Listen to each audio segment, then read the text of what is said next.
Yes, he's on time today. Good afternoon, everybody. Shortly, you're going to see a statement that we're going to issue that the Secretary Hagel will be issuing on the progress made in international efforts to support Kurdish forces in northern Iraq. As you may recall, and I talked about this before, a couple of weeks ago, Secretary Hagel commissioned a U.S.-led working group, a task force, to accelerate resupply efforts. In addition to support from the United States and the central government of Iraq and Baghdad, Secretary Hagel will announce today that 7 additional nations, Albania, Canada, Croatia, Denmark, Italy, France, and the United Kingdom, have committed to helping provide Kurdish forces urgently needed arms and equipment. Operations have already begun and will accelerate in the coming days, with more nations also expected to contribute. The Secretary is grateful to each of these allies for working alongside the United States military. This multinational effort, which is being coordinated with the government of Iraq and Baghdad, will greatly assist Kurdish forces in repelling the brutal terrorist threat that they face from ISIL. And as Secretary Hagel has made clear, the determination of the Iraqi people and the international community to counter this threat is only going to grow. And the United States looks forward to working with our friends from around the world to assist in that effort. And with that, I'll take some questions. Bob? Well, could you be a little more specific about, I think you used the word munitions, what type of munitions you're talking about? Well, and this is an important point, Bob. I mean, what's great about this effort is so many of these partner nations have in their stocks, more than we do, the kinds of equipment that the Kurdish forces use, which isn't necessarily just American-made material. So it covers the full range, small arms ammunition, and other personnel-served weaponry, but I don't have a complete inventory for you. If I change the subject very briefly, could you confirm the reports of that Egypt and the UAE carried out the airstrikes in Libya and that the U.S. tried to warn them against it? We do believe there were airstrikes undertaken in recent days by the UAE and Egypt inside Libya, and I would refer you to those governments for any further details. And as for our knowledge of it, I won't get into discussing the specifics of our diplomatic discussions. Yeah. Craig? Has the Secretary had any conversations with, or any of his deputies had any conversations with people in those countries, in UAE or Egypt, in recent days? Not that I'm aware of. Yeah, Jen. Admiral Kirby, if the U.S. sends surveillance drones into a country that it is not currently at war with, for instance, Syria, is that an act of war? And if not, why not? Well, I'm not going to talk about hypotheticals, Jen. The law. I'm not an expert on international law either, Jen. What I would tell you is that, and the President's been clear about this, Secretary Hagel's been clear about this, this is a serious threat from a serious group of terrorists, and we need to stay mindful of doing what we need to do to protect American citizens at home and abroad. And it's been stated before, we're not going to hold ourselves to geographic boundaries in order to accomplish that job. So without getting into international law, for which I would be ill-educated to speak to, I can tell you we'll do what we need to do to protect Americans. For instance, there's an operation that you have talked about, which is the Special Operations Rescue Mission that failed in July. Is that considered an act of war when we send special operators into a country you're not at war with? That was a rescue attempt, and we only divulged it because we were forced to because of leaks. It was never an intention to talk about it. No, it was not an act of war. It was a rescue attempt of Americans that were being held hostage by terrorists. And I also would like to just push back on this idea that it failed. Okay, it wasn't successful in terms of we didn't get them, but it was executed very, very well, very professionally. And just one last question. Can you characterize the relationship between the U.S. and Qatar right now? Because obviously Qatar was very instrumental in securing the release of this hostage yesterday, American hostage. But at the same time, there are so many reports that Qatar is supporting Nusra Front as well as other Islamist groups in Libya and elsewhere. How would you characterize the relationship between the U.S. and Qatar? We continue to have a solid military-to-military relationship with with Qatar. As you know, Secretary Hagel has spent a lot of time with the GCC nations. We were just there a couple of months ago, and we want to continue to broaden that military-to-military relationship, and that's our focus, is on the military relationship. We're putting that aside. Obviously, we don't encourage any support by any nation for terrorist groups and extremists, particularly in that part of the world. Are you concerned that Qatar has supported terrorist groups? I've seen those reports, and if the reports are true, absolutely it's concerning. Tony? Cut to the chase. Did the President authorize the White House, or did the Pentagon, authorize the Pentagon to conduct surveillance missions over Syria, and what comes next? Don't talk about intelligence matters, Tony. I'm not going to start doing that today. We're a planning organization here. We have to be prepared for all kinds of options. And with respect to providing military options, we're going to be ready to do that, but I'm not going to get into the details. Intelligence normally is sources and methods, you know, the James Bond world. We're talking about airplanes now. You can't confirm that you were authorized to fly aircraft over Syria. I'm not going to talk about intelligence matters. Final thing. Sure. Last year, this very week, the world was consumed with potentially bombing Syria with Tomahawk missiles to get them to give up their chemical weapons, and there was discussion about Syria's air defense capabilities. Last year, it was characterized as dense and sophisticated and integrated. 1 year later, is that still the case with Syria's air defenses? No, there's been no change in our assessment of Syrian air defense capabilities. Fair enough. Courtney? Back on the surveillance missions in Syria, is the U.S. flying any surveillance missions in Syria? And before you say that you can't talk about it, I just want to point out that how many times we've been told how many missions are flying every day over Iraq, right next door. Sure. I'm not going to talk about it, Courtney. But I appreciate the warning as you asked it. No, but the difference here is that in Iraq, we were specifically asked by the government of Iraq to come in and assist them with an ISR effort. It was an overt ask, and so we accommodated that request, and we continue to accommodate it today. That's a different situation than the one you're hypothesizing about now. Phil? Admiral, there's been a couple of members of Congress yesterday and today who have said they believe the President should go to Congress and ask for an authorization if he decides to order military action in Syria. What is Secretary Hagel's view of that question? And more generally, does he feel the Pentagon can operate under the existing authorization of military force, or would Congress have to change it some way if the President gave that order? Well, I'm not going to speak to a question that's better posed to the White House, Phil.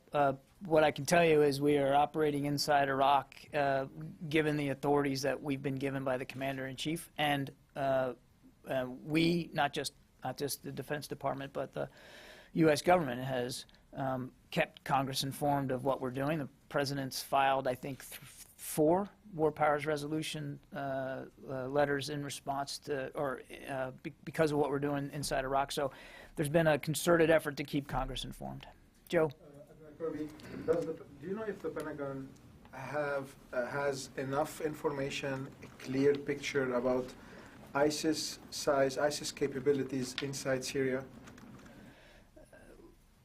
The way I would put it to you, Joe, is we've been watching ISIL for many months now, and we recognize that their development, their growth, the increase in their capabilities, it hasn't happened overnight, and it has happened regionally, that they operate pretty much freely between Iraq and Syria.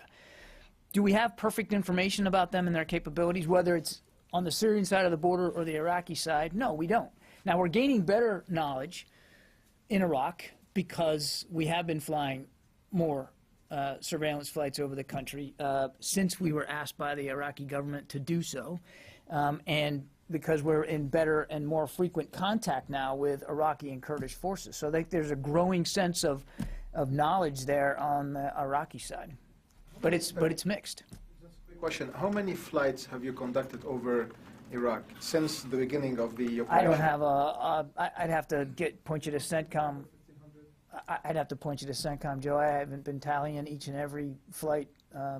As Chairman Dempsey said to you last week, we're up over about 60 ISR flights per day in Iraq, but it varies. Some days it's more, some days it's less, and I don't have a total for you. Yes, sir.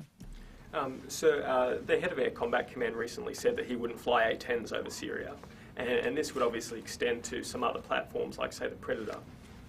You know, how are you possibly conducting these operations without some sort of coordination with the Syrian government? Well, the question presumes that I'm going to talk about the operations being conducted, and I'm not going to do that. I just said I'm not going to talk about intelligence matters here, and I haven't seen the comments from the ACC commander about the A-10, so I wouldn't have any comment on that. John? Well, Kirby, back in June when things were really heating up in Iraq, you all announced that you would move the George H.W. Bush carrier group into the Persian Gulf.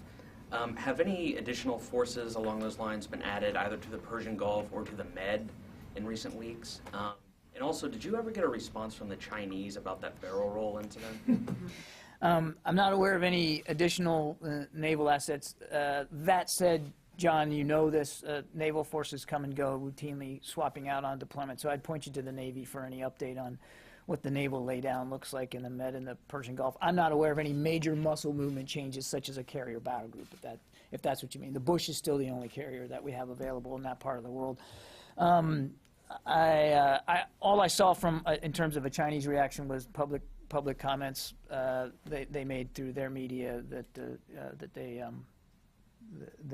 they did acknowledge, at least publicly acknowledge, that there was an intercept, but stressed it in their view that it was done at a completely safe distance and with professional demeanor, and we obviously take deep issue with that characterization of the incident. Is there going to be a meeting with Chinese officials in the building here later this week, and do you know if that topic will be discussed? I understand that that the Navy is having some discussions this week with some of their Chinese counterparts. I'd point you to the Navy for details on that. I would also, from what I gather this morning, John, this was something that was long planned, long scheduled, sort of routine staff talks kind of thing. And the degree to which this incident will come up, I'd point you to Navy. I already got you, Phil. Nancy. I want to follow up on the UAE flights over Libya. Last week, out of this building, from the Joint Staff and from OSD, you said repeatedly that the U.S. didn't know who was responsible for those flights. What is it that you were able to learn in the last few days to then say that those flights were being flown by the UAE, and why couldn't you say so last week? I couldn't say so last week because I didn't know, and now we know, and so now I'm able to acknowledge it. I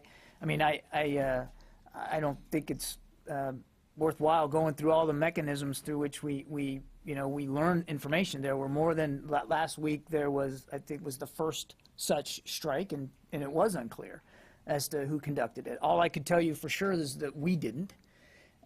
We've since gained more information, and in light of this second strike over the weekend, we've been able to ascertain that we know it was conducted by UAE and by Egypt in some fashion. But again, I'd point you to those countries to talk about that. I guess what I'm having a hard time understanding is if the U.S. had discouraged them from conducting such flights, how would you then not know that they had done them?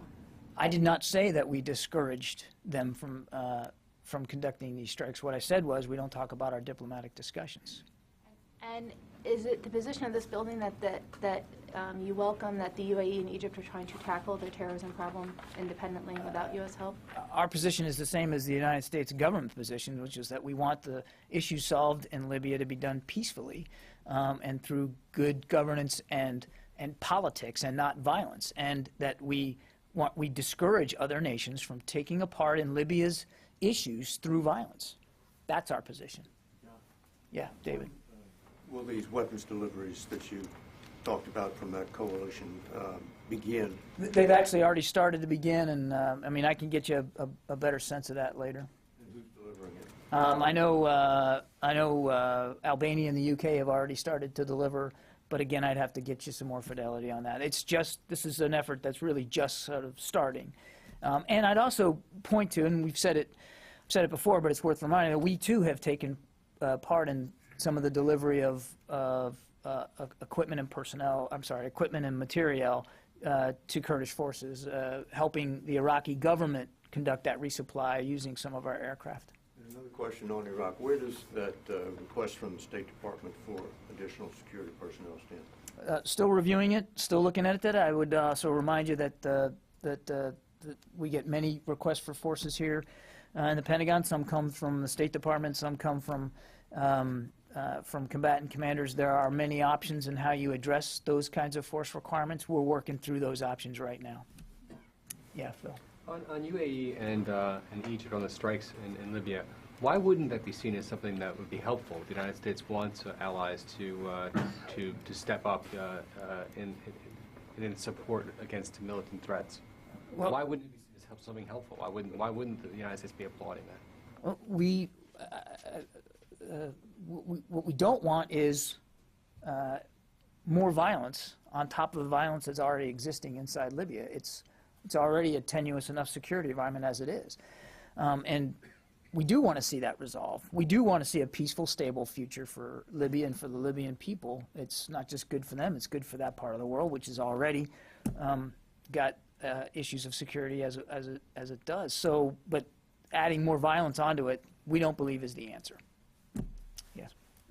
I have to ask because the parallel seems so obvious to Iraq, where we are conducting airstrikes. That's violence on violence, as you described. Could you describe maybe what differentiates the two situations? Sure, yeah, absolutely. First of all, we're there at the request of the Iraqi government.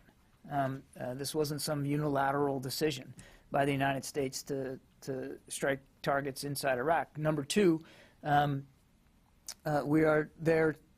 The construct under which we're conducting airstrikes are being done in a very limited, targeted, discrete manner to protect U.S. personnel and facilities, to assist the Iraqi security forces as they go after this threat inside their country on behalf of their people, and then two, to help contribute to any humanitarian missions that might evolve, like we saw happen in Mount Sinjar a couple of weeks ago. There's a big difference there. But the biggest difference is we're there at the request of the Iraqi government. Yes? Along those lines, would the DoD consider any role as part of an international force in Libya?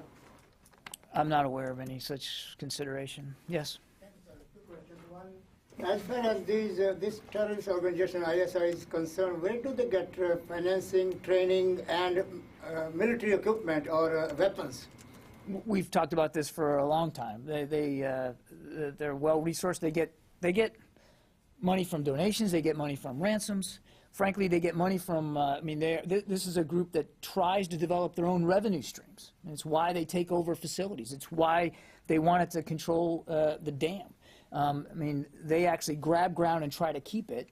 They're selling oil on the black market. So they have many revenue streams, and they're well-funded. They get a lot of their sourcing and their training and their sustenance from across that border in Syria, which is one of the reasons why we've got to take a regional approach here. But we've talked about this before. If I may. Okay, but this is it. This is your last follow-up. Yesterday there was talk about, as far as Osama bin Laden got it from Pakistan. What I'm asking you, one, are you watching situation right now, what's happening in Pakistan? And second, do you still believe they have still training centers or for the terrorists, which they used to have before? Who has training centers? That Pakistan has training centers for extremists. Do you believe they still have? I've talked about this again too before. It's a complicated relationship, right? And we want to continue to work with Pakistan to deal with what we believe is a common challenge and a common threat faced by both our countries and by Afghanistan as well. And that's extremists and the safe haven and the sanctuary that they continue to enjoy in Pakistan. But the Pakistani military has taken action against some of those extremist threats inside their own country. They've conducted operations not too long ago, just this summer. And it's important to remind everybody that they too have taken casualties in that fight. So it's a common threat. We don't always see eye to eye on how to address it. That remains to be the case today. But what's different today is that we have better vehicles for dialogue and cooperation with the Pakistani military that we continue to enjoy and want to continue to improve. Okay, you got it? Yeah. Thank you. Regarding the interception that your counterpart, spokesperson for the Ministry of Defense, did respond, and well, the U.S. stressed that the P-8 was in international airspace. Yeah. That the Chinese government, the Defense Ministry, mentioned that the mission of that flight was to tracking Chinese submarines and other military activities. So in order to build a better military-to-military relations, that the U.S. needs to reduce those kind of number of flights or stop even, and also from the Pentagon's perspective, the two leaders of the two countries are calling for a better military-to-military relationship. So from the Pentagon's perspective, how realistic it is to build such a relationship with all this going on in South China Sea and East China Sea? It's important that we continue to work at this relationship. Absolutely. That is not made easier by incidents like we saw with the intercept of our P-8 patrol aircraft, which was on a routine mission in international airspace. And under no circumstances and under no rubric of military relations is it acceptable to fly a jet fighter around a reconnaissance airplane the way that was done. That said, that doesn't mean that the relationship isn't still worth pursuing, and we continue to look for avenues to try to increase the dialogue and the cooperation and the understanding and the transparency between our two countries. But again, that incident did nothing to help that along. I feel like you got to follow up. Go ahead. And the U.S. will continue to conduct those reconnaissance flights in that. We're going to continue to fly in international airspace the way we've been, just like we're going to continue to sail our ships in international waters the way we've been. The United States is a Pacific power. We have responsibilities. 5 of 7 treaty alliances in the Pacific region. We're going to meet those security commitments. We want to do this in an open and transparent way. We want to share as much information with our allies and partners and with China as we can, and we want to do that. But none of that cooperation is aided along by that kind of reckless behavior by that particular pilot. Julian. In the strategy that you sort of outlined for Iraq in response to Kate's question the strategy against ISIS was very Iraq focused, but you and others always call this a regional problem. How do you square that? How do you address a regional problem with a very country-specific response so far? Well, kinetically, you're right. Most of the action has been inside Iraq, but even before we started conducting airstrikes inside Iraq, we had a regional approach. We were studying and trying to monitor and gain information about ISIL from a regional approach. I mean, it's no different than the way we tried to, and we continue to try to get at the extremist threat on the border between Afghanistan and Pakistan. To my previous answer, there's a regional threat there too, but. You can't, where we are authorized to act from a military perspective is inside Iraq, and that's what we're doing. But it doesn't mean we're turning a blind eye to the regional threat that they pose. And quite frankly, we're not turning a blind eye to their global aspirations as well. Much has been made about, the threat they pose and how imminent it is, and you don't need to look any further than the recruitment of foreign fighters and the degree to which not just the United States government, but many Western governments are concerned about these foreign fighters leaving their shores, going over there, getting radicalized, trained, and then coming back and executing attacks, which is not out of the realm of the possible. So we are taking not just a regional approach, but even a global approach to how we're trying to look at what they're trying to do. So I don't know if that answered the question or not, but. You mentioned the foreign fighters. NBC reported that one of the American fighting with ISIS has been killed. Do you know anything about that? I don't. I mean, I've seen the press reporting just recently, but I don't have anything to add to that right now. Barbara? What can you tell us about an encounter with U.S. maritime forces and the Iranians in the Persian Gulf? I don't have a whole lot on that, Barbara. As I understand, and I could point you to Fifth Fleet on that. As I understand it, a Coast Guard cutter, the small boat crew off a Coast Guard cutter, in a routine maritime security operation, approached an Iranian dhow. The Iranian dhow pointed a machine gun or a small arms weapon at the boat crew. They fired a shot back. I don't know whether the shot was just a warning shot or it hit the dhow. In any event, the dhow pulled away and nobody was hurt, and the Coast Guard cutter retrieved the boat crew. That's all I know. I'd point you to Fifth Fleet for anything more on that. Was it that they were planning to board the dhow or seeking to board the dhow? I don't have more details than that, Barb. I know there was one shot fired, nobody hurt. Both the cutter and the dhow parted ways, and there wasn't more to it than that. I'd really point you to the U.S. Fifth Fleet in Bahrain for more details on that. I just don't have it. Yes, ma'am. Thank you.